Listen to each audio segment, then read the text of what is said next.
Hey everybody, and welcome to another segment of AstrologyAnswers.com's weekly forecast.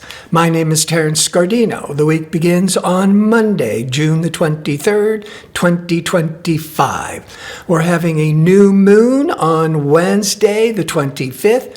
A new moon always marks a new lunar cycle, and depending on how it impacts your sun sign or rising sign, that's where most of your priorities will be directed. New moon always plants seeds for new focus, new directions. But let's start with Monday on the 23rd, because the 4 or 5 days, even up to a week before a new moon, is a winding down and bringing closure of what was being planted and beginning in the last new moon.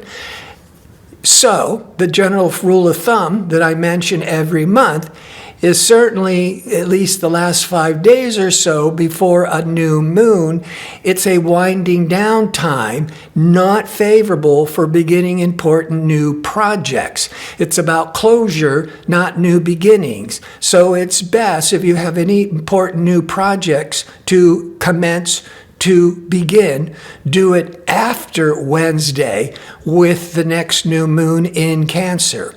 Now on Monday, the moon is in the shadow area for Cancer, because Gemini is the sign prior to Cancer.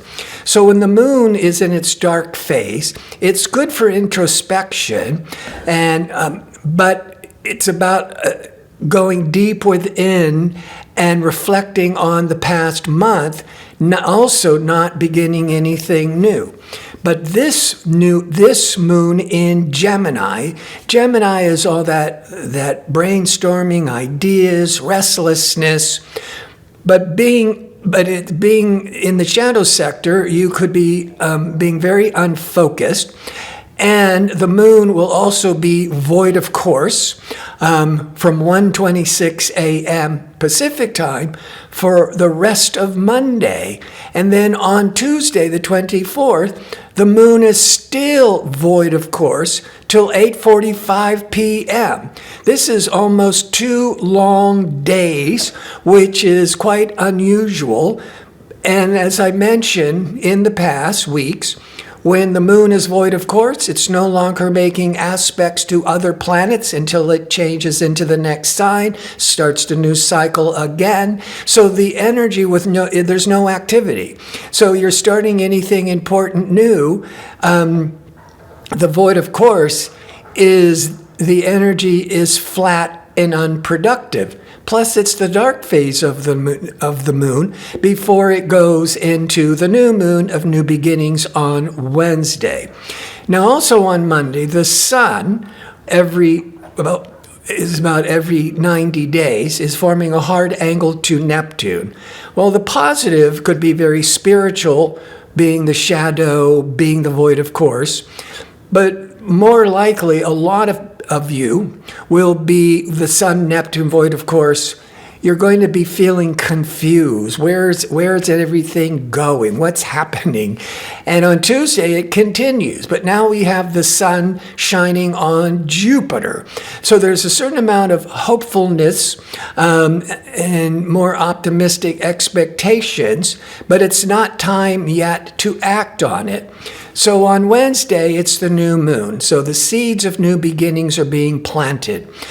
And nothing else is going on, which is actually could be more good than anything, because it gives a rest for the new moon energies to start developing without being impacted, good or bad, with other energies. On Thursday, as the moon continues for the entire day in Cancer, Cancer is more wanting to stay more at home, it's more reflective, it's more nurturing, it's more family-oriented for these next 4 weeks, from new moon to new moon.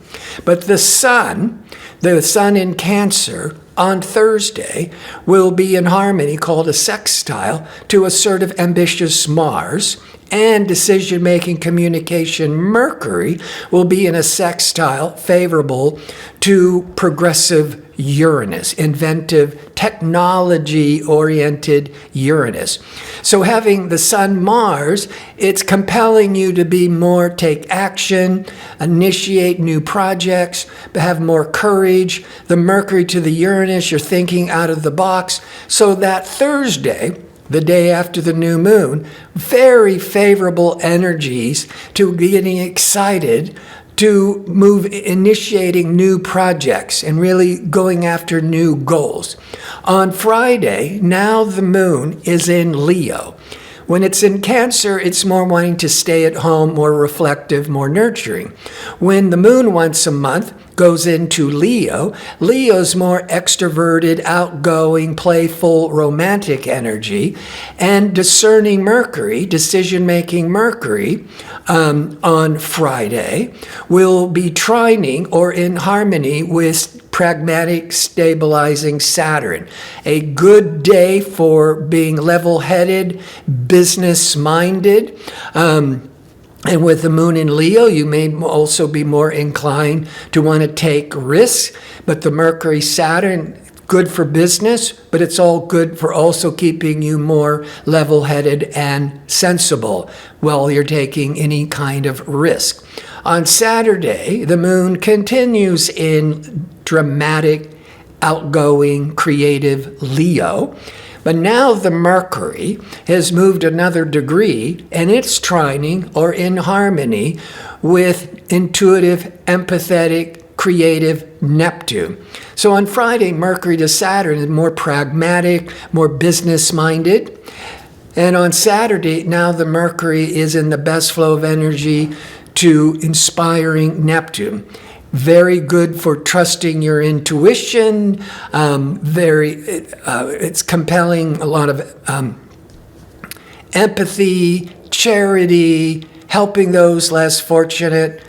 And the last half of the day, Pacific time, now the Mercury is moving a little bit past the Neptune, but forming an opposition that's interacting with others with Pluto. In the positive, especially with the Neptune energy, you could be more open to revealing your deepest feelings and thoughts and secrets.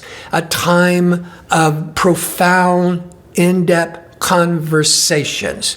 A very spiritual time for meditation.